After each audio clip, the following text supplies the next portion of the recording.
Hey, welcome back to Two Labs Garage. The old Grand Slam is back again. This time it's because the other morning on my way to work, she got hot on me. And I hadn't gone far and the temperature of the needle just climbed right up. So I shut her down. This was about 4 in the morning, so I pushed a good ways back. Car pushes easy, nice cool morning, didn't bother me much.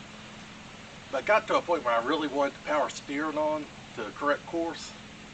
I fired it up, drove home with it, did great, didn't get hot. So I believe I need to change the thermostat on it.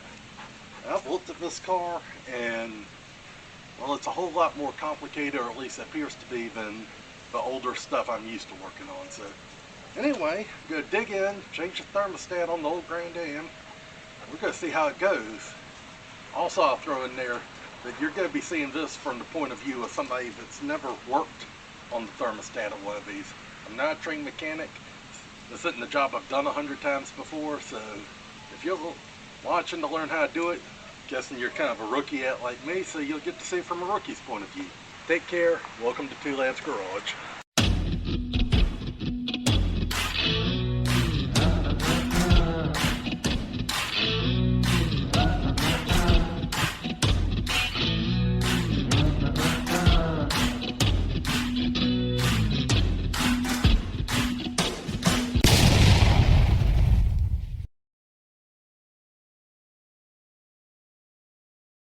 Alright, one thing I want to say and kind of remind people of before I get busy working on this Grand AM is I am not a trained mechanic. I've never done this particular job before. And, excuse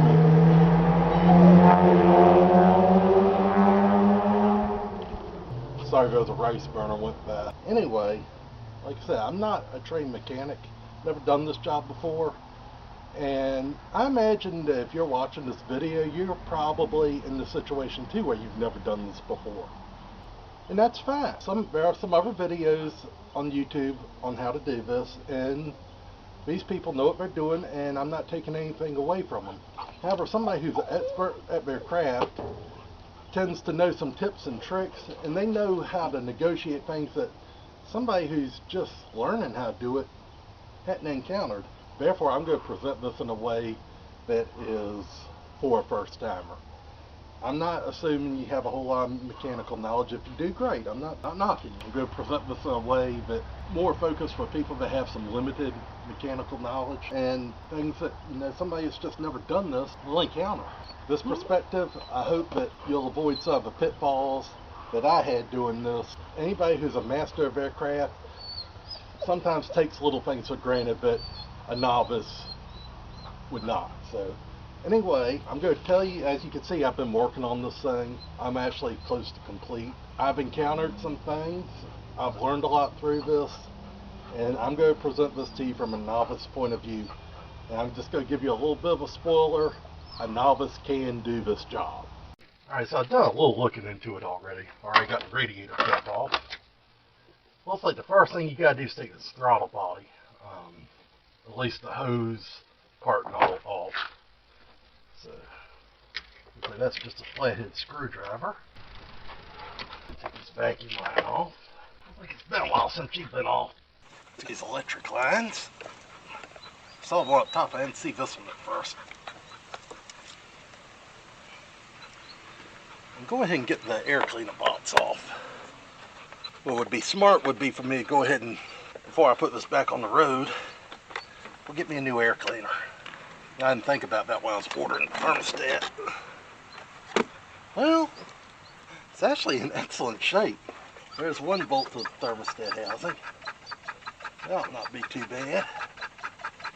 And there's another one that might be a pain in the neck. Now, on top of everything else, I gotta figure out how to get past that exhaust. Nelly, life does not revolve around that ball. Yes, it does. What's that woolly stuff? Probably would behoove me to clean that too while we're in here. I got dogs, I need to go put them in because, well, I'm getting ready to mess with antifreeze. Well, I'll do some of the other stuff first. And take this loose here so I can get that part of the housing out. Alright, so I found a 10 millimeter.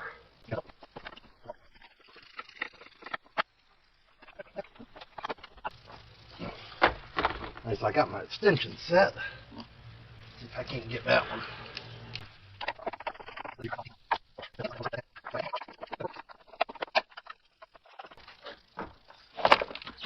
Alright. Now, can I get to the bottom one? Which is going to be a challenge, that's for sure. That is for sure. Go ahead and take this hose clamp loose. Slide her down. And now I'm going to go put the dogs in the house, because antifreeze and animals, not a good combination. Alright, so I put my dogs in the house. And I've got to put a drip tray under the vehicle. And she must have boiled all the water out. It looks like it's going to be either a 13 millimeter or a half inch. Let me go get one of them. Alright, so I got my little toy here. Hello, some of y'all are going to have to forgive me here, because I did some work off camera and there's some reasons for that. I got really frustrated trying to figure out how to get to that back bolt on the thermostat. I'll be happy to show y'all, but nonetheless, my batteries died, and honestly I spent a couple hours off camera cussing and fussing and pulling stuff that didn't need to be removed, and well, I try to keep it clean on the channel. So anyway, I finally figured it out, and the key is to remove the throttle body. Now, I've tried to avoid moving the throttle body, because I don't want to remove the throttle body. I don't want to get through all that work. Just do it. Because trust me, it's 2 bolts to hold that, 2 bolts to hold the cables on the top, and it took probably 3 minutes to do it. And now I've got a situation where I got to figure out how all this goes back together, where I could just remove the throttle body to begin with. So anyway, that's where I'm at. So now, time to start on the reassembly.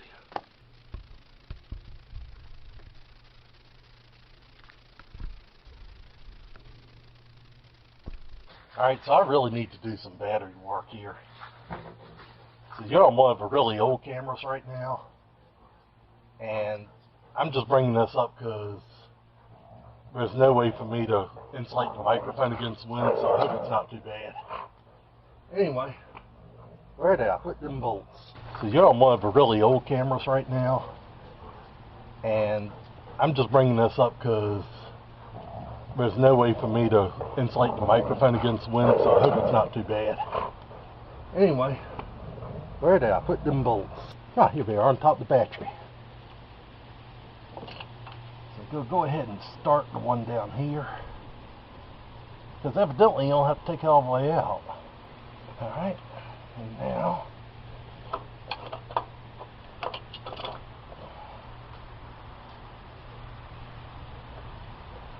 put my thermostat in again. I guess if you wanted to, you could put some RTV on there just to hold it for you. Well, I end up wishing I did that, maybe. I also opted to take that line off just to make this a little easier.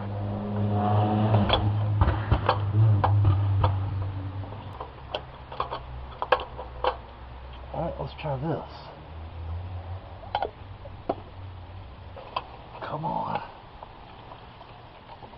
Pity's sake.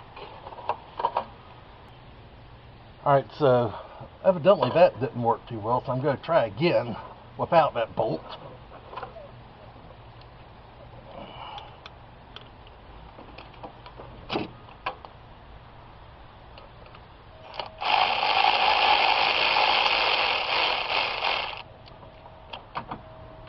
Now I pulled it most of the way up. I didn't do it all the way, just so you can fidget a little bit.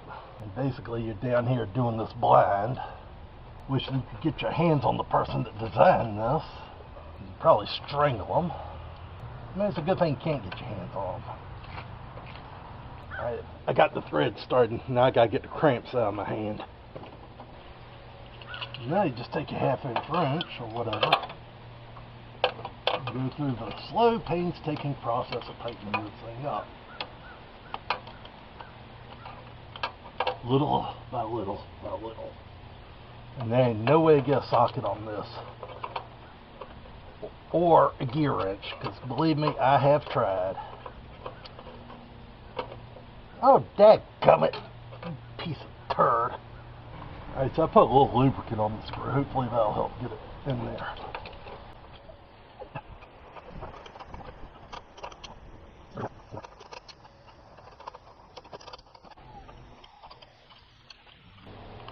Well, the thermostat has been replaced.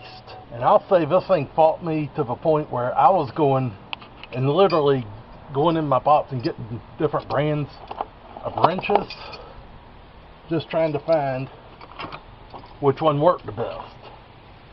And of all of these, 3 name brand ones, this no name one that's seen its better days did better than any of them.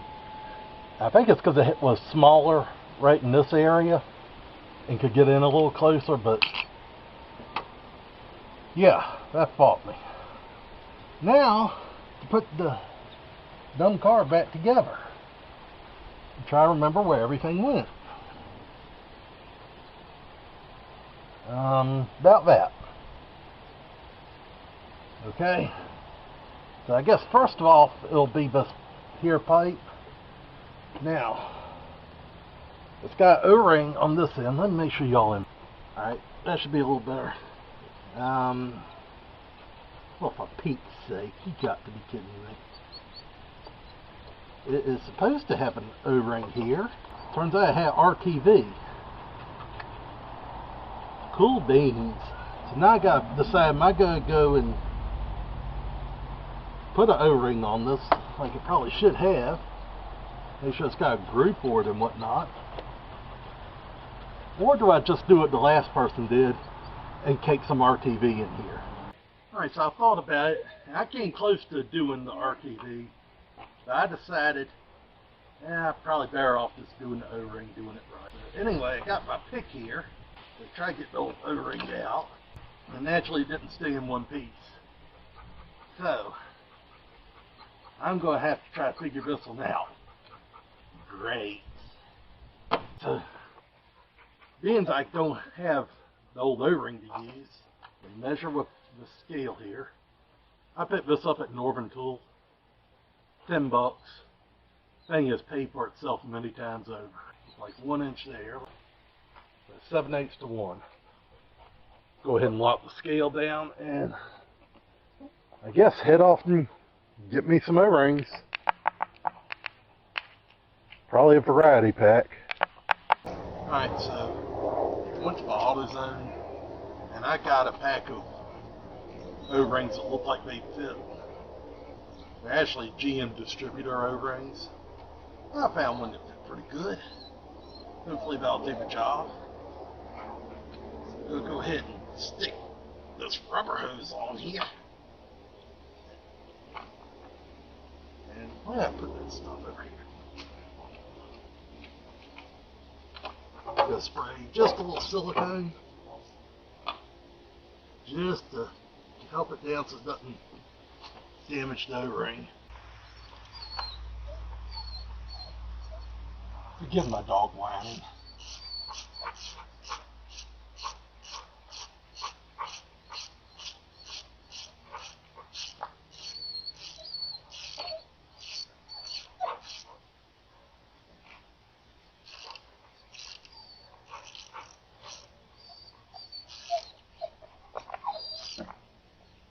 Alright, now, where am I? Take my channel locks, put this clamp back on. I find channel locks work as good as anything for double clamps. Alright, so that side's on. Hook all these boogers up in a little bit. And yes, I took the spark plugs off to do that, or the wires off. Alright, so now we put on the throttle body. Not a whole lot to it, nothing to be afraid of. Just 2 bolts. The lower one's more of a stud, but that's alright. And then the top one's just a standard bolt.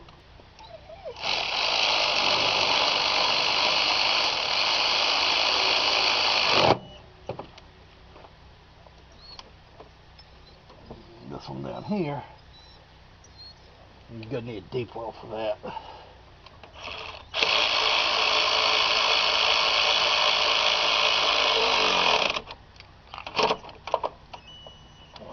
Alright. Now, bracket back. This goes like that. Real nice Chevelle just went down the road, by the way.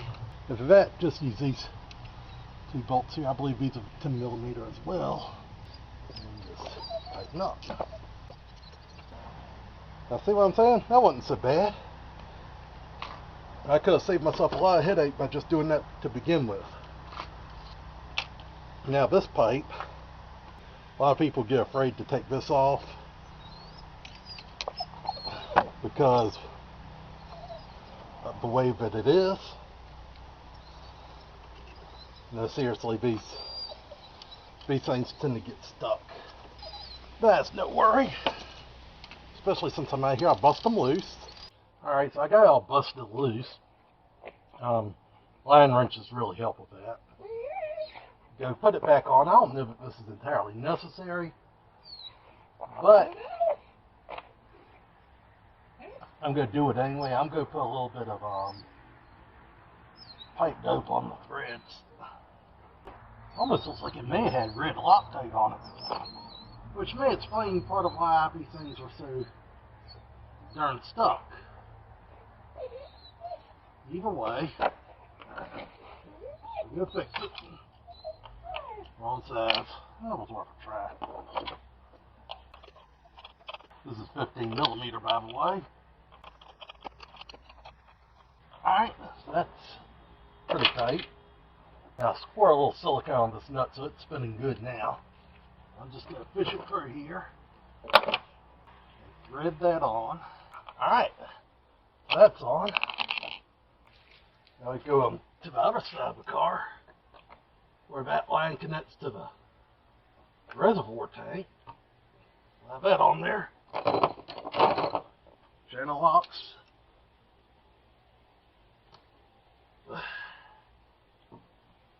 Oops.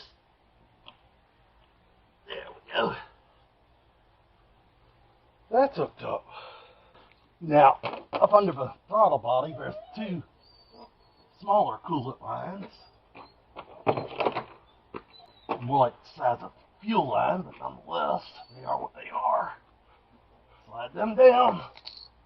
Nelly, enough. I swear. Now I got them on this channel lock them. And the double clips back where they belong.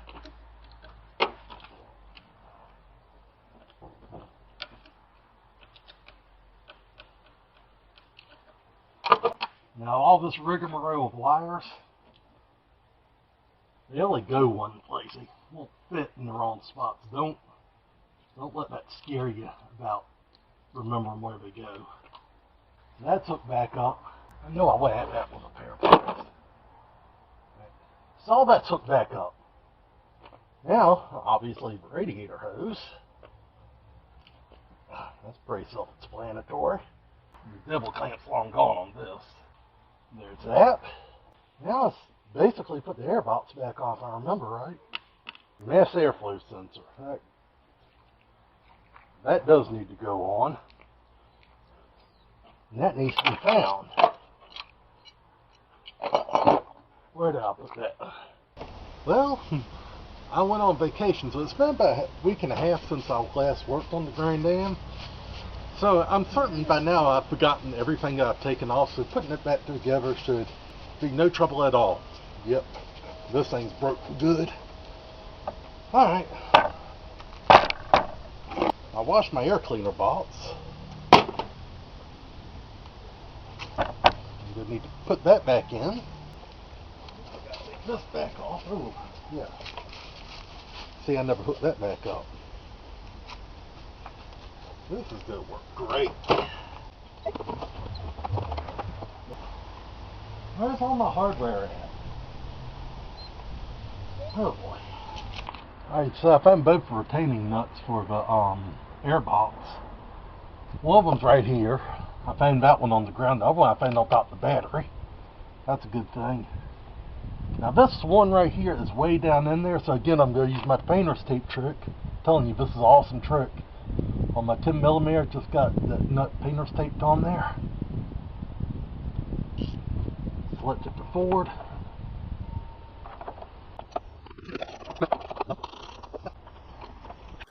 Alright, so while editing this video, I realized that my last file was corrupted.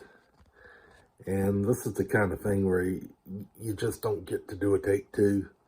So I'm just going to tell you the remainder of it was basically just screwing the mass airflow sensor back on, plugging it in, putting the air filter back in, adding coolant, and then bleeding the coolant system. So you really didn't miss much, but nonetheless, I do apologize for that bit of footage being missing. So anyway, as always, I thank y'all for tuning in to Two Labs Garage. Again, I apologize for the missing content. Hey, it's part of it. I would sure appreciate if you go ahead and hit the like button and subscribe to the channel. Helps me out a lot. Helps improve the content that I can bring y'all. And I can't wait to see y'all again. I hope you have a happy Thanksgiving and take care of your projects. Take care of each other. Take care of yourself. And God bless. See you again soon.